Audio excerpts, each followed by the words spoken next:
Bom dia, meninas. A gente vai fazer uma pequena revisão, né, das aulas 1 a 8 de didática. Então, começando a falar de didática, a gente tem que falar o seguinte: o significado de didática. É arte ou técnica de ensinar, basicamente. Um primeiro significado, ela passou por várias fases. Na primeira fase, qual que era o principal objetivo da didática? Criar técnicas de transmissão de conhecimento, apenas. Criava-se técnicas em que a transmissão do conhecimento fosse mais eficiente para ter um resultado bom no final. Então, não se visava o processo, visava só o resultado final. Depois de um certo tempo, a didática passou a ser vista como a ciência que reflete sobre os processos e procedimentos educacionais, visando a eficiência do processo. Então, o que acontece? O aluno vai chegar ao final e vai ter um bom resultado, mas por que ele vai ter um bom resultado? Porque ele teve um processo educacional que propiciou isso a ele. Então, hoje essa é a visão da didática, ela é uma parceira no processo de aprendizagem do aluno. Ela não visa mais só resultados que sejam bons. Ok? A gente tem alguns expoentes que a gente trata da didática, né? Então, a gente tem alguns que a gente não pode deixar de falar. O Comênios. O Comênios, ele é tido como o pai da didática. Ele escreveu a Didática Magna e ali ele sistematizava muito do conhecimento sobre didática da forma que ela deveria acontecer. Ele falava o seguinte, que era possível e era preciso ensinar tudo a todos, que se devia partir do particular para o universal. Então, era uma fala muito interessante, porque quando ele dizia isso, ensinar tudo a todos, né, uma parcela muito pequena da população tinha acesso à educação. A gente tem o John Locke.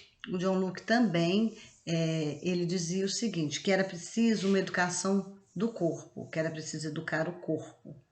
Né, o corpo, para que aí uma aprendizagem acontecesse. E por que ele dizia isso? Ele dizia que o aluno era uma tábula rasa. Ele chegava à escola sem nada conhecer, sem nada saber, e à escola caberia, então, escrever essa história de conhecimento do aluno. A gente sabe que hoje não é assim, a gente considera muito o conhecimento prévio do aluno, aquilo que ele trouxe da sua cultura, né, da sua vida, da sua casa. Então, mas era uma fala e que a gente não pode deixar de passar por ela, tá? E finalmente a gente tem o Rousseau. O Rousseau, ele foi uma pessoa à frente do seu tempo, em uma época que a criança não era considerada, né? Não se considerava criança. Eles consideravam que a criança era um adulto em miniatura. Então, você pegava a criança, pegava um adulto, reduzia, e criava a criança. O Rousseau veio falar de uma fase da vida especial. Então, ele dizia que a criança era uma fase de desenvolvimento e que, como tal, ela precisava de um atendimento diferenciado.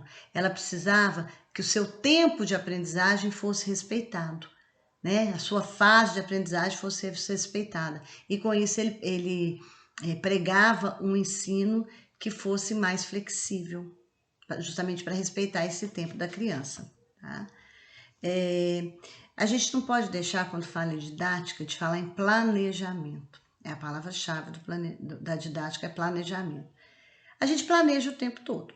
A vida da gente é um planejamento. Né? Por exemplo, eu me levanto, aí o que eu vou tomar de café? Que roupa eu vou vestir para trabalhar? Que caminho eu vou seguir? Que ônibus eu vou pegar? Não sei. Então, isso tudo é um planejamento. Mas esse é um planejamento, muitas vezes, não intencional. A gente não percebe que está fazendo esse planejamento. Agora, o planejamento em educação, ele tem que ser um planejamento educacional.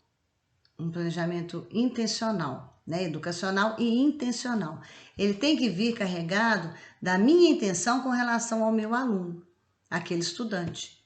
Né? Então, ele é composto de 3 fases que são principais, né, que a gente considera. Primeiro, os objetivos.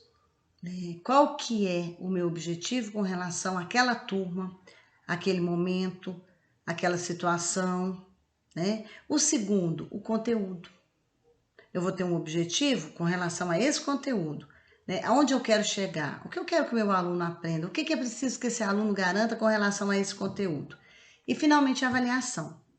Né? Como eu vou avaliar? Quais são os instrumentos de avaliação que eu vou utilizar? Porque a gente fala muito em prova. A prova é um dos instrumentos de avaliação que eu posso utilizar. Eu posso utilizar textos, eu posso utilizar trabalho em grupo, eu posso utilizar trabalho apresentado, júri, seminário, eu tenho várias opções de avaliação. Então, são os 3 pontos que tem que constar, né, de um planejamento educacional: objetivos, conteúdo e avaliação. Isso tem que ficar muito claro, inclusive para o aluno, né? O aluno tem que saber o que você vai estudar, aonde eu quero que você chegue, o que eu quero que você aprenda, como eu vou te avaliar, né? Porque a época de avaliação surpresa já passou, não existe mais isso, né? Quando a gente fala em didática também, a gente chega nas tendências de educação, né? A gente tem a tendência liberal e a tendência progressista. A tendência liberal, eu costumo dizer, né, que de liberal ela não tem nada, né? A tendência liberal, ela tem as suas bases no capitalismo, ela trabalha com o aluno visando a sua preparação para inserção no mercado de trabalho. Então, o objetivo de uma educação liberal, já que ela é ligada ao capitalismo, é a questão do lucro. É eu preparar esse aluno para ele ser mão de obra para alimentar um sistema capitalista. Então, a base da educação liberal é o capitalismo, tá? Ela tem uma avaliação, né? Ela é uma educação tradicional, ela visa a memorização dos conteúdos, ela não se preocupa com a real aprendizagem, não, como o aluno garantir. Ela visa a memorização, porque aí o aluno vai me dar a resposta que eu quero que ele dê. Porque, mesmo também, porque uma educação atrelada ao mercado de trabalho, ela não quer que o aluno fique pensando muito e refletindo muito, não. Então, dessa época de uma educação liberal, a gente tem os questionários, né? Pergunta e resposta. Tem um outro tipo de exercício que chamava instrução programada, que o aluno respondia e ele tinha a resposta ao lado para ele conferindo. Então, é uma visão voltada para o mercado de trabalho. Uma avaliação tradicional, tá?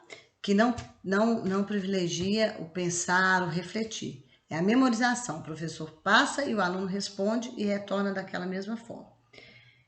Em contrapartida, a gente tem a educação que a gente chama progressista, né? Que ela é ligada a uma linha mais socialista.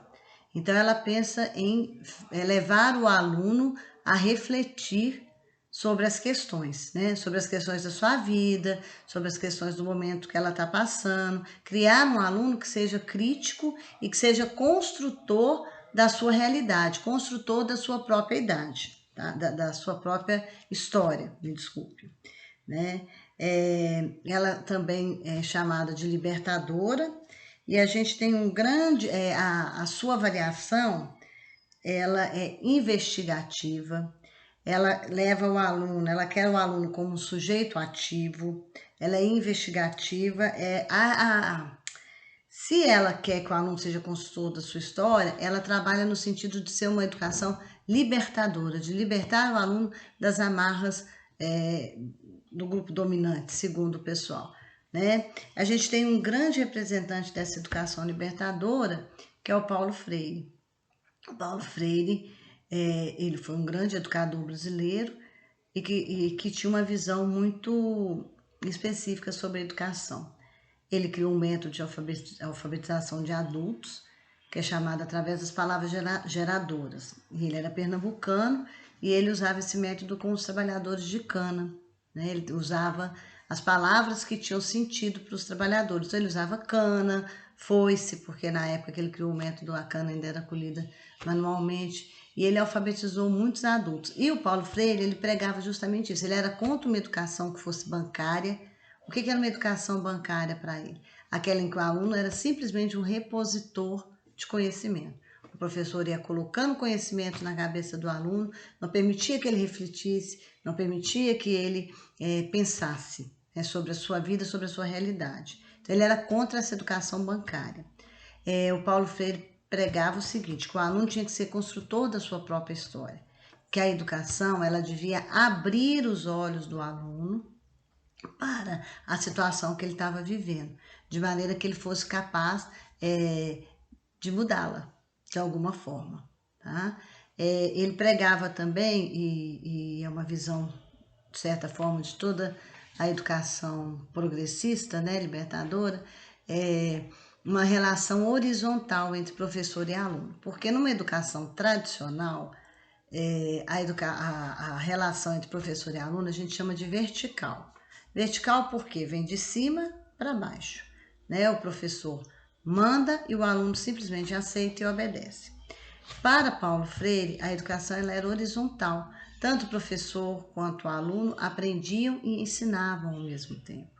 Né? O respeito à cultura do outro, o respeito àquilo que o outro traz da sua história é fundamental para que a aprendizagem aconteça. Tá? Assim, nós que trabalhamos em educação, a gente tem que ter isso muito em mente, né? A gente precisa se reinventar o tempo inteiro para inovar e permitir que os nossos alunos cresçam. Então, esse é um pequeno apanhado, né, das aulas 1 a 8 de didática, e eu espero ajudar vocês nos estudos. Bons estudos!